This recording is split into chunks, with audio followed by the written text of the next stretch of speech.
Obviamente, lo que se haría sería desmontar al norte, es decir, a las naciones avanzadas, para donar parte de su riqueza al sur, es decir, al tercer mundo. Todo ello bajo los auspicios de la ONU y los bancos centrales de propiedad privada. Esto, si hubiera una clase media firme, sería imposible porque ésta en el norte se levantaría contra este expolio. Y en última instancia, la filosofía detrás de todo esto es la de declarar al hombre como principal enemigo del planeta Tierra. Este es el marco de pensamiento por el cual se pueden abolir las naciones-estado y abrir la puerta a las imposiciones de una tiranía global al considerar al hombre como peligroso por el simple hecho de ser hombre y a su vez reducir la población global y presentarlo como una bendición. Desde que los Rockefeller, entre otros, empezaron a celebrar reuniones y a crear grupos de debate para planificar estos temas ya en los años 60 y 70 del siglo pasado, no han cesado de buscar formas de implementar la reducción de la población mundial de la forma a más gran escala posible.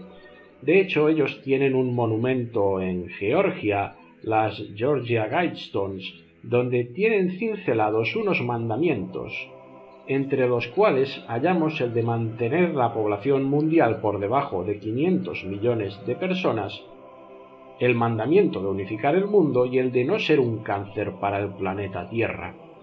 Para los espiritualistas de la nueva era, los que persiguen el paraíso de Lucifer en este mundo, los espiritualistas verdes, los teósofos, los de la sinagoga del demonio, con estos nombres me refiero a los mismos, pues para todos estos, la pobreza, las plagas y la muerte son bendiciones que permiten una mayor longevidad al planeta Tierra. Claro, estos no tienen la esperanza del cielo. Es por ello que a la presentación de la encíclica en el aula nueva del Sínodo, el 18 de junio de 2015 a las 11 horas en el Vaticano, se invitó a John Schellnhuber, director y fundador del Instituto Potsdam para la investigación del impacto climático. Schellnhuber ha advertido a la presidenta de Alemania, Angela Merkel, sobre la amenaza del calentamiento global, que como ya hemos visto, prestigiosos científicos nos dicen que es una estafa absoluta. El profesor ha declarado que en el mundo sobramos ni más ni menos que 6.000 millones de personas. Y este era el invitado de gala de Bergoglio a la presentación de su encíclica en el aula nueva del Sínodo en el Vaticano. No voy a ser yo quien les diga qué pensar de esto. Schellnhuber es bien conocido por su promoción de medidas draconianas para combatir el cambio climático. En 2009 propuso una cuota de CO2 por cada persona en el planeta, una cuota máxima. También ha presentado un plan maestro para la transformación de la sociedad, que implica la creación de un sistema de gobierno mundial que incluye una constitución global para la Tierra, un Consejo Mundial y un Tribunal Planetario. A todo esto, el Anticristo, y esto es un paréntesis que hago, trasladará el centro de poder global a Jerusalén. Y tenemos que saber que en el año 2004 se reeditó el Sanedrín, el mismo Sanedrín que juzgaba en la época de Cristo. Y muy posiblemente sea ese Sanedrín renovado el que vaya a acoger al Tribunal Planetario. Obviamente, porque la diana, el objetivo final de todas estas iniciativas planetarias es acabar, en primer lugar, con la presencia de Jesucristo y su Iglesia verdadera en la tierra. Porque mientras que quede alguna huella de Cristo, quedará un testimonio contra este paraíso de Lucifer que quieren implantar. ¿Cuántas veces tendremos que decirlo? Bergoglio y la élite luciferina son una misma cosa, trabajando unidos. Ellos son panteístas. Su Dios es impersonal, reside pasivamente en cada fibra del universo. Para ellos, destruir una planta es destruir a su Dios, y por ello la humanidad representa el mayor peligro para el resto de la creación. Todos ellos se ponen de acuerdo en un punto: la crisis ecológica de hoy en día está anclada en la tradición cristiana. Ellos nos dicen, por ejemplo, que la creencia judeocristiana de que Dios asignó al hombre el dominio de la tierra ha causado el abuso de la misma, que el monoteísmo separó a los hombres de su ancestral conexión con la tierra, que debemos reconectarnos a los mitos y al espíritu de la tierra, que la diversidad de especies enriquece la tierra. Una diversidad sana y floreciente requiere de un descenso de la población humana para que ésta deje de crear interferencias con los procesos naturales.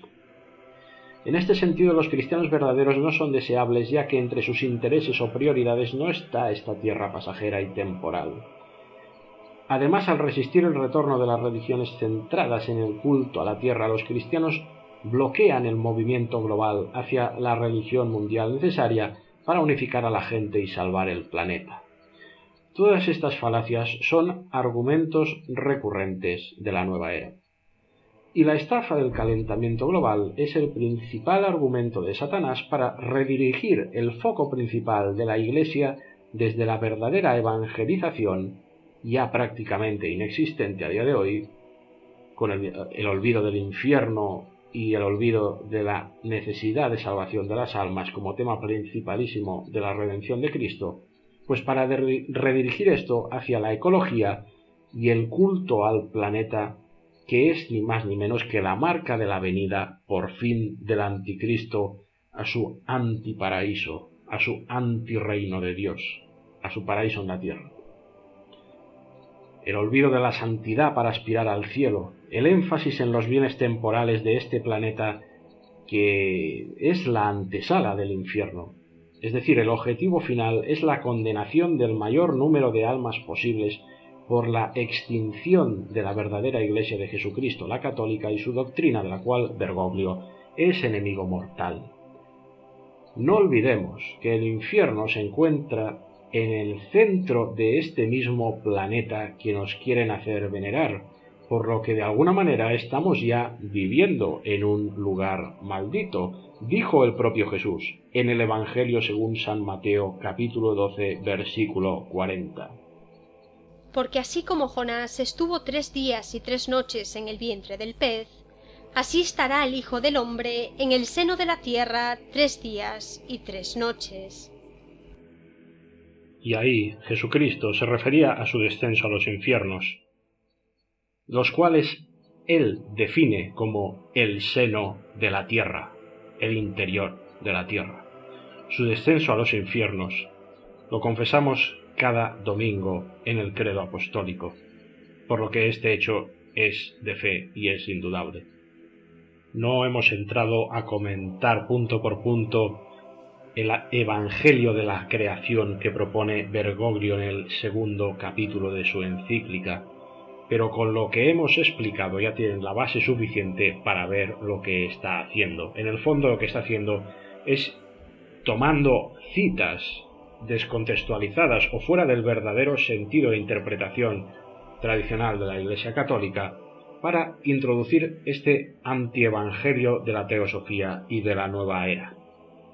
Esta es la razón de su Evangelio de la creación, ante el cual debemos decir unidos junto al apóstol San Pablo en su carta a los Gálatas, capítulo 1, versículos del 6 al 10, lo siguiente. Me sorprende que ustedes abandonen tan pronto al que los llamó por la gracia de Cristo para seguir otro evangelio. No es que haya otro, sino que hay gente que los está perturbando y quiere alterar el evangelio de Cristo. Pero si nosotros mismos o un ángel del cielo les anuncia un evangelio distinto del que les hemos anunciado, que sea expulsado. Ya se lo dijimos antes y ahora les vuelvo a repetir. El que les predique un evangelio distinto del que ustedes han recibido, que sea expulsado. ¿Acaso yo busco la aprobación de los hombres o la de Dios? ¿Piensan que quiero congraciarme con los hombres? Si quisiera quedar bien con los hombres, no sería servidor de Cristo. Lo dice bien claro el apóstol. Si nosotros mismos o un ángel del cielo les anuncia un evangelio distinto, que sea expulsado.